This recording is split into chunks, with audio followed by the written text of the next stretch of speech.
Alright, so today we are doing a little video on how to tie a fly for fishing for sockeye salmon in Soldotna, Alaska on the Kenai River.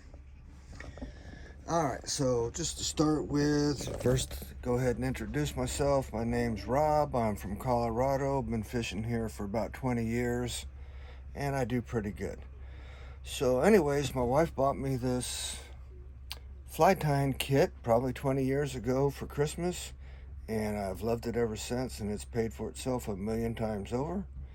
So this is my little, what I call my little fly tying box. Of course, this doesn't belong there, a little knife sharpener.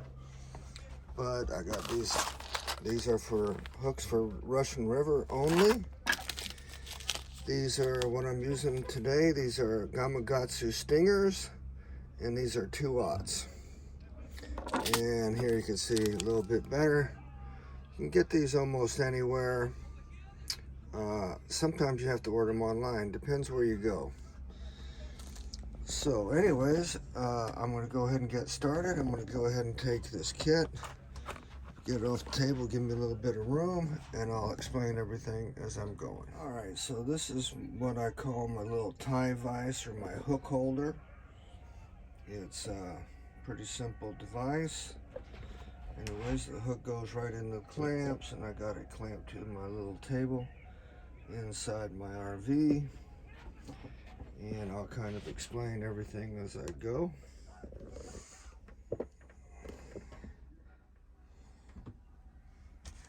GoPro, start recording.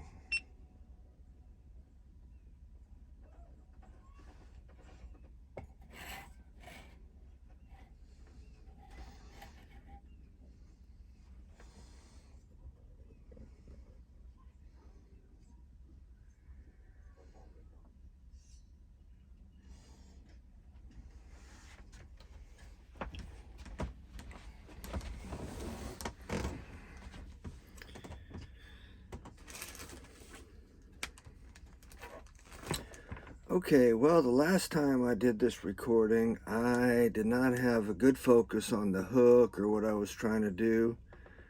And anyhow, I'm going to try to do a little bit better for all my viewers out there, all three of you. So here we go. Hopefully this will work out. I got two cameras. I got my iPhone and my GoPro. So brand new hook of these Stinger hooks. They're super sharp.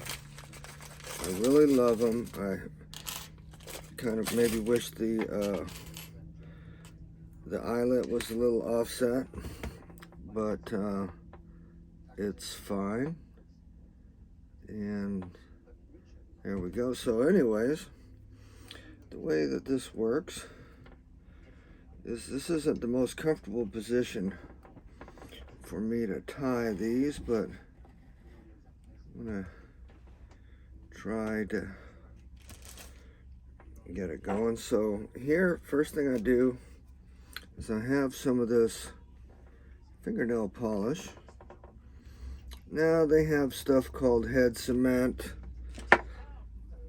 but I just use fingernail polish and it seems to work pretty good for me. Let's see, today I'm going to be making green slayers. So what I do first is I just put a little bit of the green polish, or clear. Most of the time it's clear, but I happen to have this green. So I'm going to be going with this white fish hair is what this is. It's synthetic material. And then I have some of this green right here. A little bit. That's what it looks like. Pretty large. I'm just going to cut me off. Not much, because don't need a whole lot. So then I have some of this flash bow kind of stuff, and it's a little shiny, sparkly, and I like to add a little bit of that. And I'm just going to kind of pull some of it out of there. I'm going to have to put it in a plastic baggie. And then I kind of get it separated. And anyhow, not very organized at the moment, but that's okay. So I got my white. I like to add a little bit of white sometimes. Just the truth is that the color does matter. So when people tell you, oh, the color doesn't matter, you know, they don't know what they're talking about. So color, your fly color, it means everything when you're salmon fishing. I mean, if you want to hook them in the mouth, if you want them to bite it, you really have to present it really super nice for them. And then, of course, anyone who knows about salmon fishing, sockeye salmon or red fishing on the Kenai River, you know, I've seen a lot of people fish all day long and they're using the wrong color and they can't figure out what's going on. So, of course, everything I just said there is not the truth. So the truth is that the sockeye salmon, they will nip at your hook every now and then, but for the most part, you have to force it into their mouth. And it is an artwork, or an art form. Okay, so I got this little thing right here. This is called a string thread layer bobbin spool thingamajigger, and I'm sure it has a name, but can't think of it. I just kind of got up. So anyways, I just spin it around the hook. You see how I kind of just, I'm spinning it around the area that I just laid my green fingernail polish. Put another little dab on there. Now here comes the fun part. So I just have,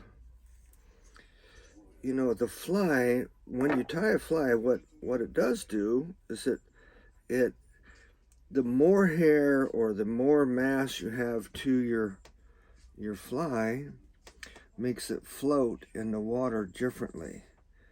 And those salmon are fishing, I always tell everybody they're rubbing their belly right on the bottom, on the rock. So anyway, I'm going to lay this right on top of the hook, and I'm just going to keep spinning it around. Try not to get that hair.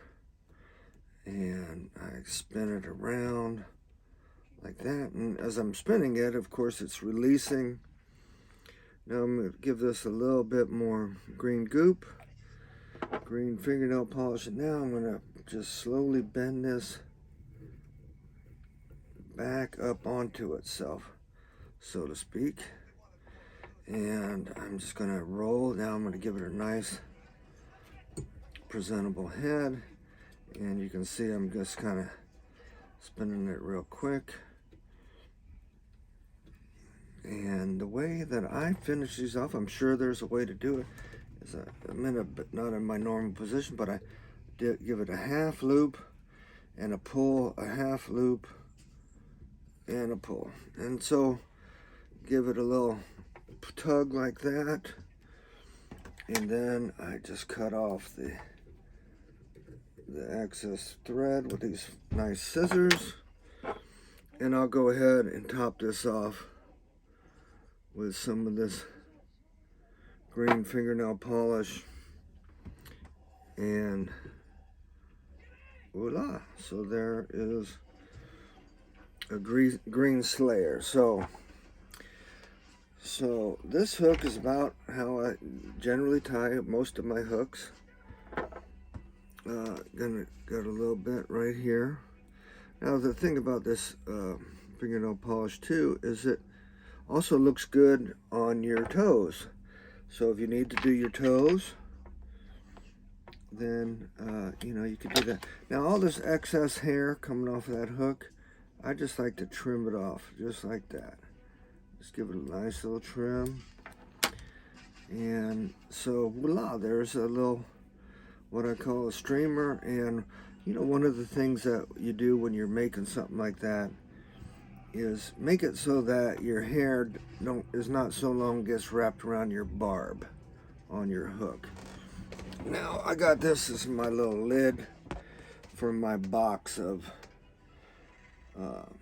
fly stuff, and I'll go ahead and put it over here on my stove.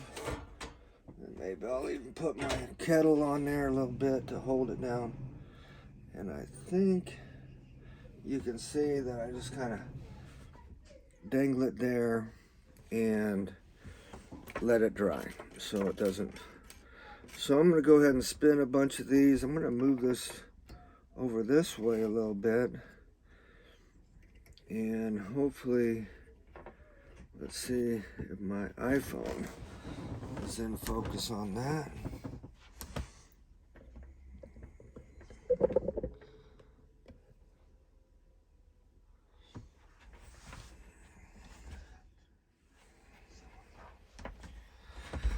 Okay, so a little bit better position for me, but not actually the best. But go ahead, I'm going to continue on with my green.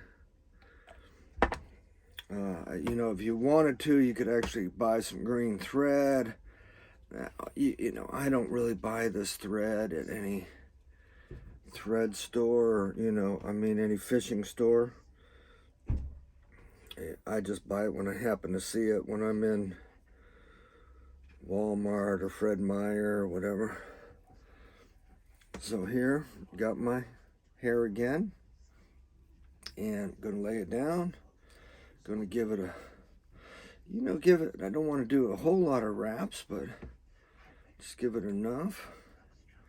And then I will go ahead and put a little more glue or green. And then I go ahead and bend this back over, however you like to do it. Really, I think anything like this is however is best for you. Now, I will tell you the truth, I've never taken a fly tying class.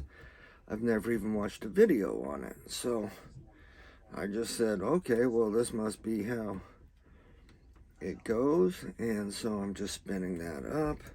And now I'm going to go ahead and put my, oops, it got away from me there. Let me get it back on. It's still not in my preferred position. Get it right by the head. And then, I'm having a hard time with this one.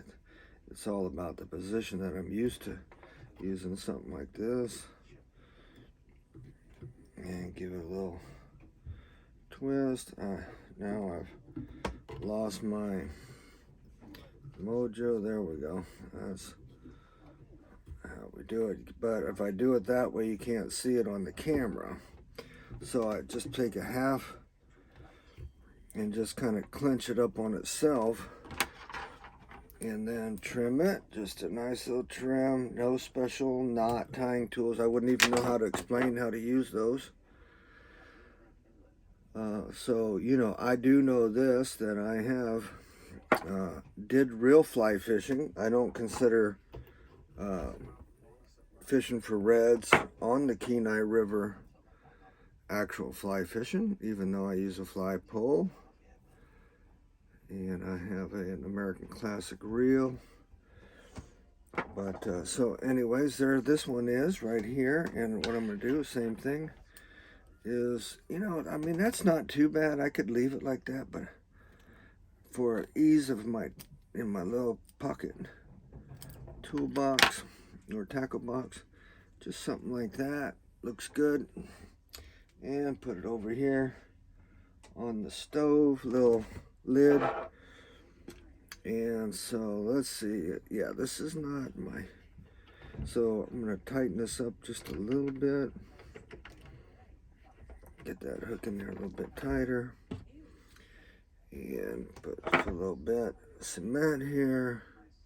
Not much, just enough to kind of So if you don't add that cement, what'll happen is then the thread, after you get a bunch of fish, it will, you know, everything will slide down the hook. So this one here is going to be mostly, this one here is mostly going to be white. Just kind of, oops, let me go ahead and just put a little dab on there. And I'll go ahead and spin this up, get it all in there.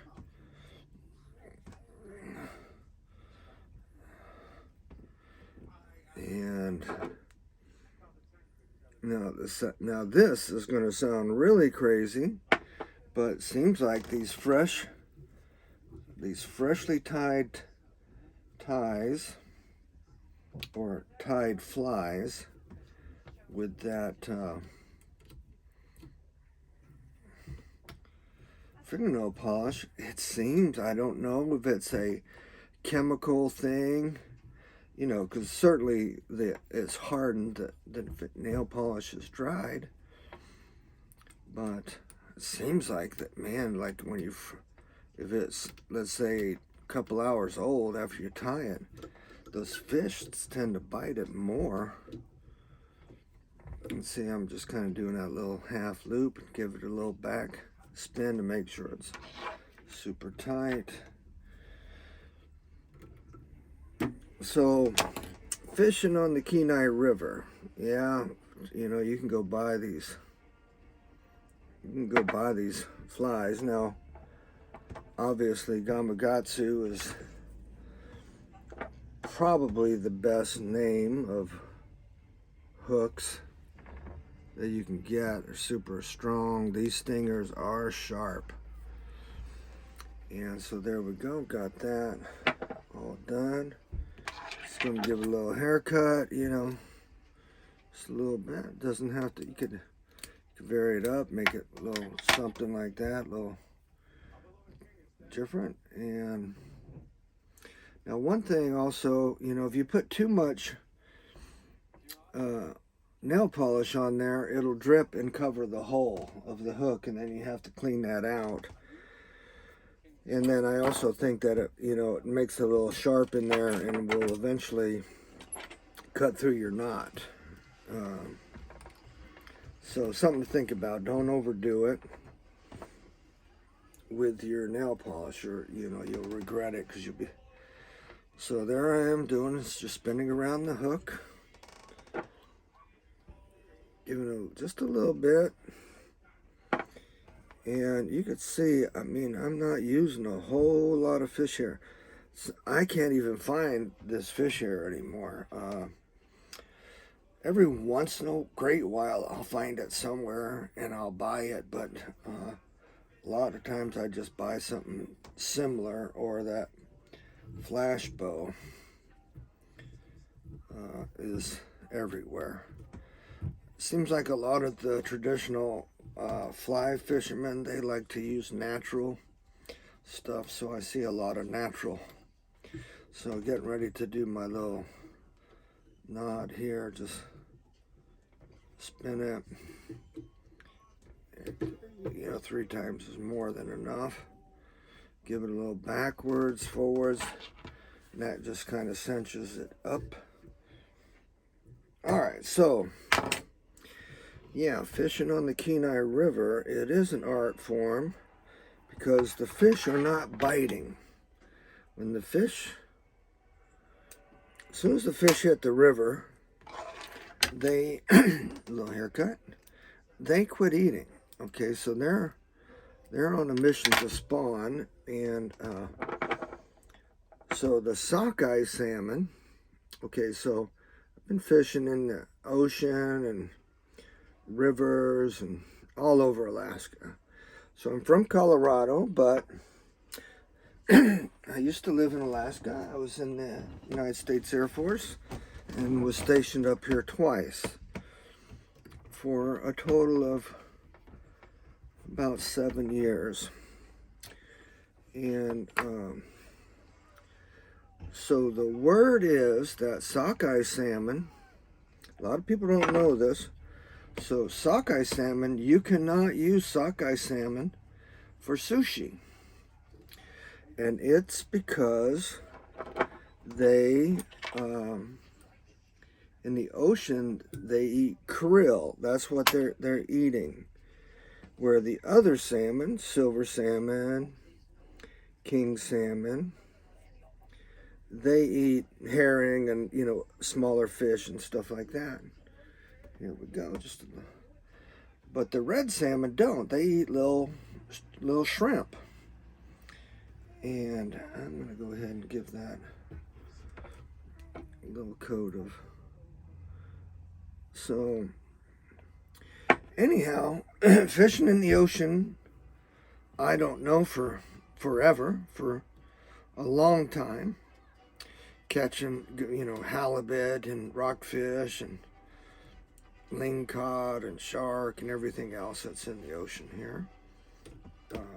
I have never once caught a sockeye salmon on a hook. Now, I've caught king salmon and I've caught silver salmon, of course, and they will actually eat. So we use herring and mooching rigs, kind of that's a whole nother topic. I'm going to give it a little trim. And then I'm going to go ahead and, so the sockeye salmon, they eat krill, so you never catch them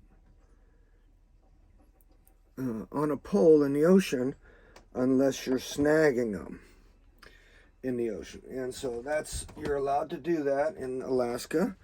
When the season's right, when everything's working, you can go out. And the only place I really know about snagging salmon is 4th of July Creek in Seward, Alaska. And so the little place over there that you can park, and the guy charges you $5, and you can go down there, put your waders on, and snag reds. But that being said, getting back to this, when the salmon they leave the ocean, they come into the river, they quit biting, they quit eating, they're in the spawn mode. They want to get to their mating ground, and they have stored up their body fat to make the swim. Now, sometimes a salmon only has to swim 3 miles upriver to go to its spawning ground. And other times, like on the Yukon, they have to swim 2,000 miles to spawn. Now, usually, of course, in the Yukon, it's usually the kings that go that far. But a good example is the Copper River Reds, very famous sockeye salmon. It pretty much runs all year long.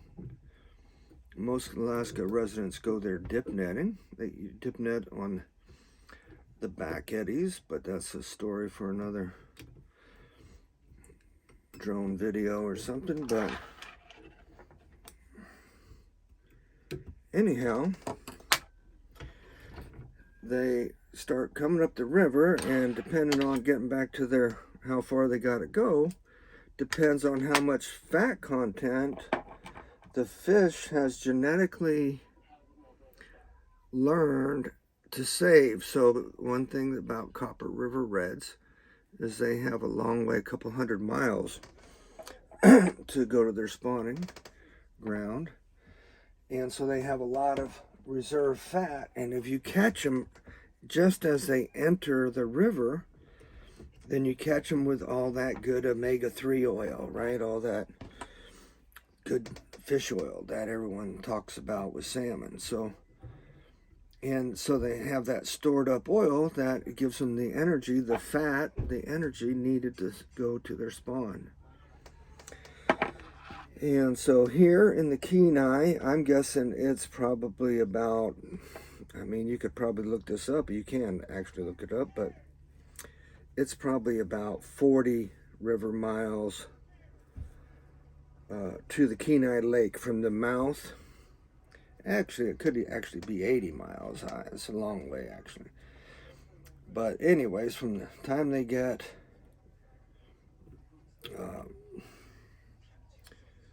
into the river, then let's say 80 miles. Well, here in Soldotna, it's about 10 river miles, give or take. And so you pretty much you catching them about 8 hours after they've entered the river. So they're still fresh.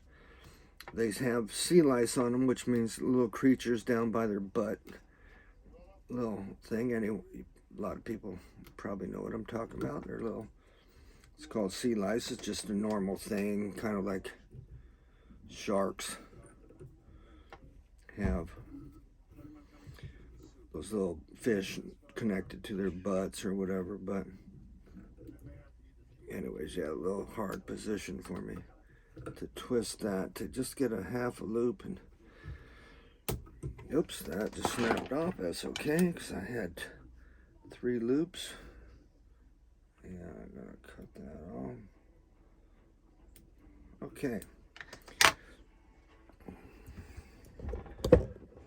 So, anyhow,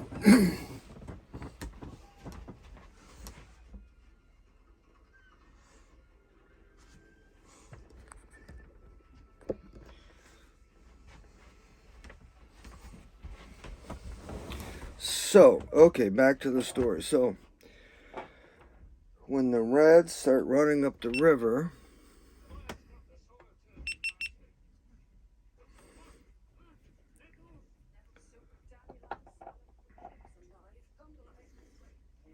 GoPro, start recording. Okay, so when the reds start swimming up the river, they're not biting anyway, and you couldn't catch them anyways unless you were fishing with like tiny little, almost microscopic krill. So in Alaska, what you're doing is you kind of, it's even though snagging is illegal in Alaska, but that's what you're doing is you're trying to snag them. You're forcing the hook into their mouth. A lot of times you catch them on the outside of the mouth. And but anyways, you have to catch them in the mouth for it to be a legal catch. So there's an art to that. So and how's that happen? There's a fish swimming in the water, and he's not eating. How are you going to catch it? Well, the deal is, for example, yesterday, probably about 100,000 fish came into the river, which is a huge amount of fish. I mean, really anything after 30,000 fish is catchable. But 100,000 fish, anybody can catch them. And so, anyways, you just kind of, it's called the Alaska flip. Some people call it flossing. I don't like that term, but anyhow, the floss them or do the Alaska flip, and you will catch your limit. Today, the limit is 6 sockeye salmon, and sorry about this. I have to turn this way. My elbow doesn't reach that far. So, anyways, I'm sitting here in the parking lot in the Kenai River parking lot, Centennial Campground, City of Soldotna Campground, and right outside, I'm parked right looking out the windshield of my RV and watching people fish right now. And it's crowded. The fish are in, the people are in, and that's the way it works. So there's a reason why they call it combat fishing, because when the fish are in, everybody wants to catch their fish. And so if you catch 6 fish a day, and let's say on average they're 7 to 8 pounds, probably. People often overestimate the size or the weight of a salmon. you know, people will call a 8-pound fish, 12-pound fish, which, you know, they look big. I mean, there's nothing small about them. Sockeye salmon are not one of the largest species of salmon. That, you know, next to pink salmon or humpies, um, they are about the smallest. But in Alaska, the Alaska residents tend to prefer reds. And the truth is that if you prepared the salmon identical, let's say you put some salmon seasoning on there and, you know, you marinated it in your cigarette sauce or whatever. Anyways, if you put a king salmon, a silver salmon, and a red salmon and put a blindfold on me, and they were all prepared with the secret marinade, I couldn't really tell the difference. Now, what is the difference is the sockeye salmon. You know, they look like the color of a plum. I mean, they just have that deep, dark, red, beautiful appearance. And silver salmon are a little more, they're not as dark red, they're more of a pink. Same thing with a king. Now, if you catch a big king, you know, the thing about the king, because the king can be so much bigger. Let's say if you catch a 30-pound king compared to a, let's say a 7-pound red, then yeah, there's going to be, the fish is bigger, so there's going to be bigger flakes of meat, so the texture is going to be different. But anyway, so anyhow, this is how I tie my flies, and I, you know, tie these for the second run, which here in Soldotna, the first run of reds, right around the 15th of June, those red salmon only swim to the Russian River. And that's a very famous river in Alaska, and that's where on the first run you go to catch. And what's kind of this little side note, a tidbit of information, that yesterday here in Soldotna, which by the way is my favorite city or town in Alaska. I just love it here. Gets a little bit hectic, but you know, when the fish are in and all the tourists like me are all here, this traffic's crazy and stuff like that. But the second run, they run. Oh, okay, getting back to that. So let me finish that thought. So yesterday there was more fish in one day, 100,000. Well, maybe even 120,000. I'll have to call the Fish and Game hotline to figure out how many fish came in yesterday. But anyhow, you get more fish in one day on the second run than the first run combined all year long on the Russian River, which might be a total of 100,000 in a period of 2 months. And so you can see that the second run, and you know, red salmon have to spawn in a lake. Okay, a lot of people don't know that. So reds have to spawn in a lake. Kings and silvers can spawn in lakes and rivers. But reds have to spawn in a lake. And so there's the Kenai Lake, which is a huge lake. And there's other lakes too, Moose Lake. There's a bunch of lakes that they go to, but the majority of them, I'm sure, go to the Kenai Lake only because it's so big. And so you can also at the Russian River catch the second run reds as they're going to the Kenai Lake, which is only probably 5 river miles away from the Russian River confluence. That's where the Russian River enters the Kenai River. So the Russian River actually runs into the Kenai River. The Kenai River is silty water, which means you can't see through it.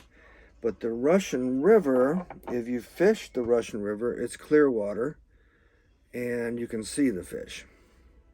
Here in Soldotna, you cannot see the fish because the water has got all that glacier silt in it. And so, yeah, the second run, the first run's fine, but, because they all congregate right there at the confluence, which means where the Russian River meets the Kenai River. And the fish stack up in there until they decide to make their final run up the clear water, up the Russian. Okay, so I think I've about wore this pony out. This is how you just tie some basic, I would call them streamers, but you can call them whatever you want. You can put fancy designs in there. You can put beads in them. Like I was saying earlier, if you want your hook to, if you're fishing in some really fast water and want to get your hook down, you don't want to have too much hair on it or too much, stuff. In this case, fish hair. A lot of people use yarn. But if you're fishing in slow, really slow, barely moving water, then you can have a nice fluffy fly, or a lot of yarn, and that way, because it'll hit the bottom because the river's running so slow, and your drift is going to be 10 times longer, kind of a thing.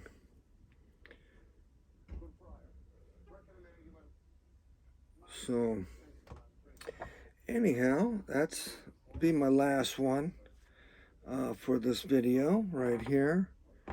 Good looking little streamers, stinger hook, 2-watt. Kind of my go-to hook. I like them because they are so sharp, and I mean, you can, with one hook you can catch 6 fish. Boom, boom, boom. But also, depending on the day and the water and how fast the water's moving, how many fish there are, you can lose 20 hooks catching 6 fish. So the rule of thumb is, bring everything you need down, especially if you got, if you're walking a good mile or whatever to get to your favorite little spot. Make sure that you have your leader line, which I use 30-pound P line. Let's see if I have some I could show you. I don't know if I have any handy. I don't see any, but I'll just show you this.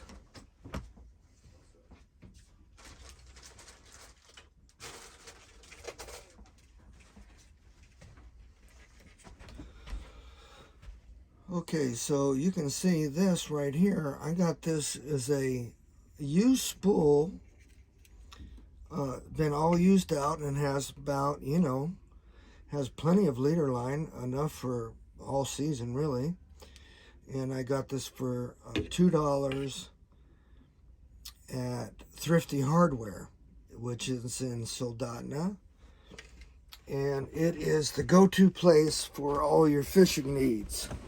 If you need a fishing license, go to Thrifty. If you need hooks, weights, fishing poles, I bought some G. Loomis poles at Thrifty Hardware store 10 years ago. I got them for 50% off. It was at the end of the season, and I still have every one of those poles.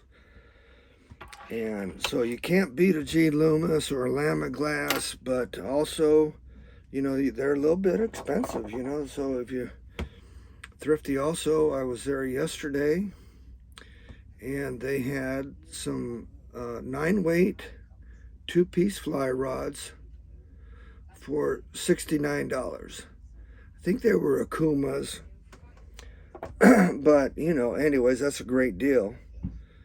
And so there it is. There's another hook. So 30-pound test. My fly line that I use for my fly reel is it's called Frog Hair, and it's a mono. You want to use mono on no matter what kind of pole you're using, a bait caster or a fly reel, whatever you're using, spinning rod. You want to use mono because you're not casting for the fish, you're flipping. And so you're kind of always drawing the line through your hand as you're doing this little flipping move. And if you use braided, it's going to just cut into your hand. Also, because you are combat fishing and you're going to be right next to a lot of people, if you're fishing with braided. Now, don't get me wrong, I'm not bad-mouthing braided. That's the only thing I use in the ocean. I use color-coded, braided, 55-pound test, you know, so every 30 feet it changes color. So if you're fishing 200 feet down, you know, or if you're, let's say you're fishing, the silvers are at 65 foot. So you know you're 2 colors and a piece of a color down, and they're marked every meter with little dashes in there. But that's color-coded braided. It's the only thing. It's the best thing that ever happened to fishing. But when you're river fishing in a combat zone and you're flipping or flossing, definitely don't come out with braided, because number one is you're going to cut your hand, and number two is, and probably the most important thing, is when you tangle up with your neighbor, the guy that's just 8 feet away from you, guy or gal, once that braided gets tangled, you know, it's going to take 30 minutes to untangle it. Okay, so, oops, GoPro fell. So here's my little lineup of flies. Looks like I did that many in 31 minutes. I could probably double that productivity without talking and staying focused. But then again, this ain't no race. You know what I mean? If life was a race, you want to be last to the finish line. You know what I mean? All right, so just to end this video, I'm just going to go ahead and go out my RV door. A little sticky.